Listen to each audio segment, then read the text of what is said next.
கோயிலோட பேர் வந்து பார்த்தீங்கன்னா, பூட்டு முனியப்பன் கோவில். இந்த கோயில் வந்து பார்த்தீங்கன்னா, சேலம் ஏற்காடு மெயின் ரோட்ல இருக்கு. இந்த கோயிலோட சிறப்புன்னு வந்து பார்த்தீங்கன்னா, பூட்டு தான்.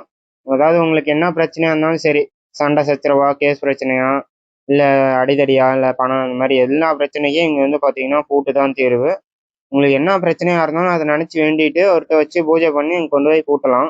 பூட்டிட்டு சாவி கொண்டு போய் நீங்க பத்திரமா வச்சுக்கணும். நீங்க நிறைவேறின பிறகு வந்து உங்களால முடிஞ்சதா ஒரு கோழி அறுக்கலாம், இல்ல கிடா வெட்டலாம். அப்படி இல்லைன்னா உங்களால முடிஞ்சதா ஒரு காணிக்கைய செலுத்திட்டு, நீங்க போட்ட பூட்ட வந்து கழட்டி விட்டு போயிரணும். அந்த பூட்ட வந்து நீங்க அடையாளமா பூட்டிட்டு போகணும்.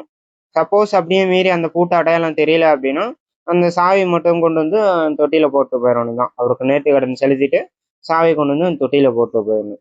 நீங்க வந்து அது நிறைவேறினது பார்த்தீங்கன்னா, அந்த குறிப்பிட்ட டைம்ல நிறைவேறும். ஒருத்தருக்கு வந்து பார்த்தீங்கன்னா, 1 மாசத்துல நடக்கும். ஒருத்தருக்கு 3 மாசத்துல நடக்கும். ஒருத்தருக்கு ஒரே வாரத்தில கூட நடக்கலாம். அந்த மாரியும் இருக்கு. அது மாரி அவர் பார்த்து நிறைவேத்துறது தான். இவ்வளோ டைம்னு கிடையாது. அது மாரி அவர் பார்த்து நிறைவேத்துறது தான் அது. இந்த கோயிலோட பண்டிகை வந்து பார்த்தீங்கன்னா, ஆடி 18க்கு தான். ஆடி 18 தான் நல்லா சிறப்பா இருக்கும். அன்னைக்கு ஒரு நாள் நல்லா சிறப்பா இருக்கும்.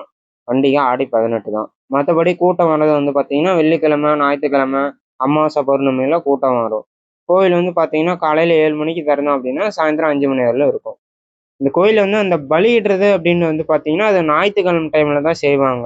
வேண்டுதல் நிறைவேறின பிறகு வந்து இந்த ஞாயித்துக்கிழமையில கோழி அறுத்து பொங்கல் வச்சு செய்வாங்க. கெடா வெட்டுவாங்க. அந்த மாரி கெடா வெட்டி இங்கேயே விருந்தும் வைப்பாய்ங்க. அப்புறம் வீட்டுக்கு எடுத்துட்டு போய் அங்கேயே சமைச்சு சாப்பிடுவாங்க. அந்த மாரியும் செய்வாங்க.